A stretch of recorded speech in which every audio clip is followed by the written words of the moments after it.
Borobudur, sebuah monumen Buddha megah, tersimpan dalam keindahan alam Jawa Tengah, Indonesia, terletak sekitar 100 km di barat daya Semarang, 86 km di barat Surakarta, dan 40 km di barat laut Yogyakarta.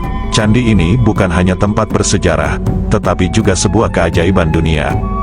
Dibangun sekitar tahun 800-an Masehi oleh penganut agama Buddha Mahayana pada masa pemerintahan Wangsa Shailendra, Borobudur adalah candi Buddha terbesar di dunia dan salah satu monumen Buddha terbesar yang pernah ada, dengan 6 teras berbentuk bujur sangkar yang mendukung 3 pelataran melingkar.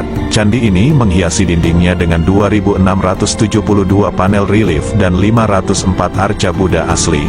Borobudur bahkan memiliki koleksi relief Buddha terlengkap dan terbanyak di seluruh dunia. Sorpresa, stupa utama yang terletak di tengah candi memegang peran penting dalam desainnya, dikelilingi oleh 3 barisan melingkar dengan 72 stupa berlubang. Setiap stupa tersebut menggambarkan arca Buddha yang duduk bersila dalam posisi teratai sempurna dengan mudra Dharma Cakra, simbol memutar roda Dharma. Namun, Borobudur adalah lebih dari sekadar monumen arsitektur yang mengagumkan. Monumen ini adalah model alam semesta yang dibangun untuk menghormati Buddha dan sebagai tempat ziarah bagi umat manusia yang mencari pencerahan sesuai dengan ajaran Buddha. Para peziarah memasuki candi melalui pintu sisi timur dan memulai perjalanan ritual mereka di dasar candi. Mereka berjalan melingkari bangunan suci ini searah jarum jam, naik ke 3 tingkat ranah dalam kosmologi Buddha: Kama Dhatu, ranah hawa nafsu, Rupa Dhatu, ranah berwujud, dan Arupa Dhatu. Selama perjalanan mereka, para peziarah melihat lebih dari 1.460 panel relief yang menghiasi dinding dan pagar langkan candi, mengisahkan kisah-kisah indah dalam ajaran Buddha. Sejarah Borobudur cukup menarik. Pada abad ke-10, pusat kerajaan Mataram kuno pindah ke Jawa Timur, dan Borobudur ditinggalkan. Dunia mulai menyadari keberadaan bangunan ini pada tahun 1814, ketika Sir Thomas Stamford Raffles, yang saat itu menjabat sebagai Gubernur Jenderal Inggris atas Jawa, menemukannya. Sejak saat itu, Borobudur telah mengalami serangkaian upaya penyelamatan dan pemugaran. Proyek pemugaran terbesar dilakukan antara tahun 1975 hingga 1982 oleh pemerintah Republik Indonesia dan UNESCO, yang akhirnya mengantarkan situs bersejarah ini masuk dalam daftar situs warisan dunia. Borobudur masih menjadi tempat ziarah keagamaan. Setiap tahun, umat Buddha dari seluruh Indonesia dan dunia berkumpul di sini untuk memperingati Trisuci Waisak. Di bidang pariwisata, Borobudur menjadi daya tarik utama di Indonesia, mengundang ribuan wisatawan dari seluruh penjuru dunia. Pada tanggal 11 Februari tahun 2022, pemerintah Indonesia meresmikan kembali Candi Borobudur sebagai tempat peribadatan utama umat Buddha di Indonesia dan seluruh dunia.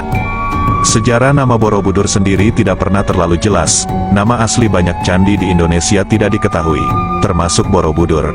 Nama Borobudur pertama kali dicatat dalam buku Sejarah Pulau Jawa, karya Sir Thomas Stamford Raffles. Namun, tak ada dokumen yang lebih tua yang menyebutkan nama ini dengan persis. Satu-satunya petunjuk mengenai adanya bangunan suci Buddha yang mungkin merujuk kepada Borobudur dapat ditemukan dalam Nagara Kertagama, yang ditulis oleh Empu Prapanca pada tahun 1365. Tentang asal-usul nama Borobudur, tampaknya Sir Thomas Stamford Raffles mencoba mengikuti tata bahasa Inggris untuk menyebut desa terdekat dengan candi ini, yaitu desa Bore, Boro. Kebanyakan candi di Indonesia seringkali dinamai berdasarkan desa di sekitarnya. Raffles juga mengemukakan bahwa istilah Budur mungkin berkaitan dengan istilah Buddha dalam bahasa Jawa, yang berarti purba, sehingga memiliki makna Boro Purba. Namun, ada pandangan lain yang mengaitkan Budur dengan istilah Budara, yang berarti gunung. Banyak teori yang berusaha menjelaskan nama Borobudur. Salah satunya menyatakan bahwa nama ini mungkin berasal dari kata Sambara Budara, yang artinya gunung Budara, dengan teras-teras yang ada di lerengnya. Ada juga etimologi rakyat yang mengusulkan bahwa Borobudur berasal dari ucapan para Buddha, yang mengalami perubahan bunyi menjadi Borobudur. Penjelasan lain menyebutkan bahwa nama ini mungkin berasal dari 2 kata, yaitu bara dan beduhur. Kata bara konon berasal dari kata vihara, sedangkan beduhur berarti tinggi, atau dalam bahasa Bali berarti di atas. Dengan demikian, Borobudur dapat diartikan sebagai sebuah biara atau asrama yang terletak di tanah tinggi. Pandangan tentang Borobudur tidak hanya berkisar pada namanya saja. Sejarawan J.G. de Casparis dalam disertasinya pada tahun 1950 mengusulkan bahwa Borobudur adalah tempat pemujaan.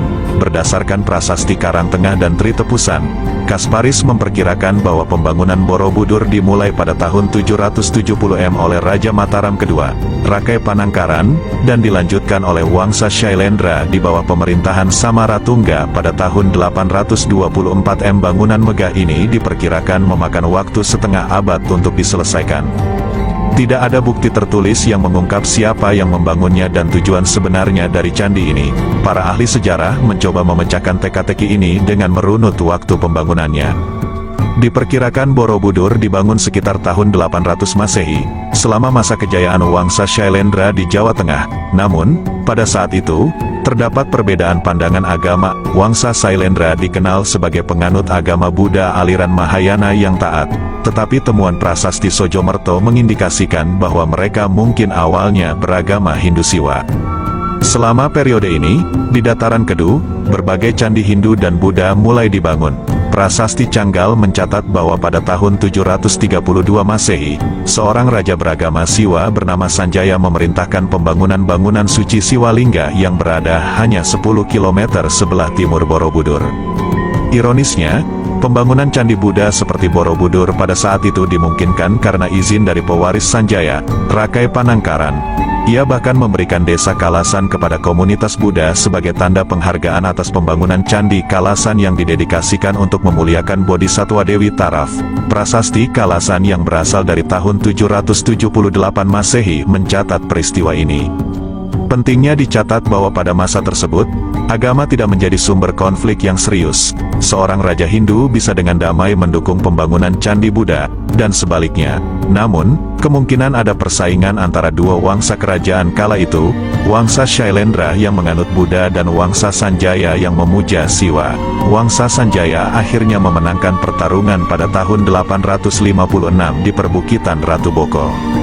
Misteri semakin tebal ketika kita mempertimbangkan Candi Roro Jonggrang di Prambanan, yang dipercayai dibangun oleh Rakai Pikatan sebagai jawaban Wangsa Sanjaya untuk menyaingi Borobudur milik Wangsa Shailendra.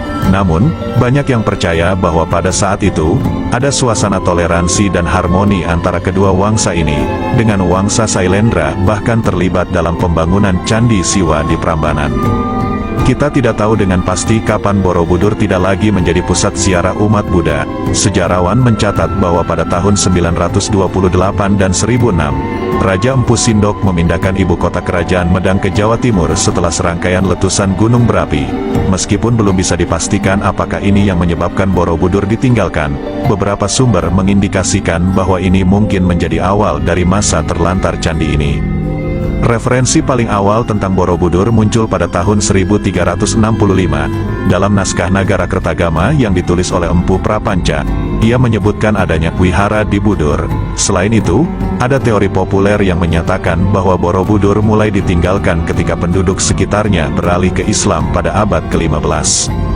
Namun, Borobudur tidak hanya terlupakan, tetapi juga berubah dalam cerita rakyat menjadi kisah yang penuh dengan tahayul, kesialan, dan penderitaan.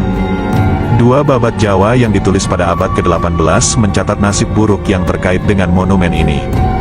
Dalam babat Tanah Jawi, Borobudur menjadi faktor yang fatal bagi Mas Dana, seorang pembangkang yang memberontak melawan Raja Kesultanan Mataram pada tahun 1709. Dalam babat Mataram, Borobudur dikaitkan dengan kesialan putra mahkota Kesultanan Yogyakarta yang mengunjunginya pada tahun 1757. Konon, ada tabu yang melarang orang untuk mengunjungi monumen ini, dan siapapun yang melanggarnya akan mendapat kesialan. Dalam kepercayaan Jawa saat itu, reruntuhan candi dianggap sebagai tempat bersemayamnya roh halus dan dianggap angker. Setelah Perang Inggris-Belanda pada awal abad ke-19, Borobudur ditemukan kembali oleh Thomas Stamford Raffles, Gubernur Jenderal Inggris di Jawa. Meskipun ia tidak bisa menyelidiki sendiri, ia mengutus insinyur Belanda, H.C. Cornelius, untuk memeriksa laporan mengenai monumen besar yang terletak jauh di dalam hutan. Dalam waktu 2 bulan, Cornelius dan timnya membersihkan lapisan tanah yang menutupi Borobudur dan membuat sketsa gambar candi tersebut. Pada tahun 1835, seorang pejabat Belanda, Hartman melanjutkan penelitian Cornelius dan akhirnya menggali seluruh bagian bangunan ini. Minat Hartman terhadap Borobudur lebih bersifat pribadi daripada tugas resmi. Pemerintah Hindia Belanda berencana untuk memindahkan relief-relief Borobudur ke museum karena kondisi tidak stabil dan pencurian yang terjadi. Namun, seorang arkeolog bernama Groenvedt menyarankan agar bangunan ini dibiarkan utuh. Borobudur terus menjadi sumber pencurian, dan kepala arca Buddha adalah yang paling sering dicuri. Pada tahun 1896, Raja Thailand bahkan mengambil beberapa bagian Borobudur sebagai cenderamata. Pemerintah Hindia Belanda mengizinkan pengiriman 8 gerobak penuh arca dan bagian bangunan Borobudur ke Thailand. Tindakan penjarahan ini telah merusak situs bersejarah ini selama bertahun-tahun. Meskipun mengalami pengabaian dan penjarahan, Borobudur akhirnya mendapatkan pengakuan yang layak. Sekarang, sebagai salah satu situs warisan dunia, Borobudur terus mempesona dunia dengan keindahan dan maknanya yang mendalam. Sebagai sebuah tempat yang pernah hilang, Borobudur kini menjadi saksi bisu dari perjalanan panjang sejarah manusia dan tetap menjadi salah satu peninggalan budaya paling mengagumkan di dunia.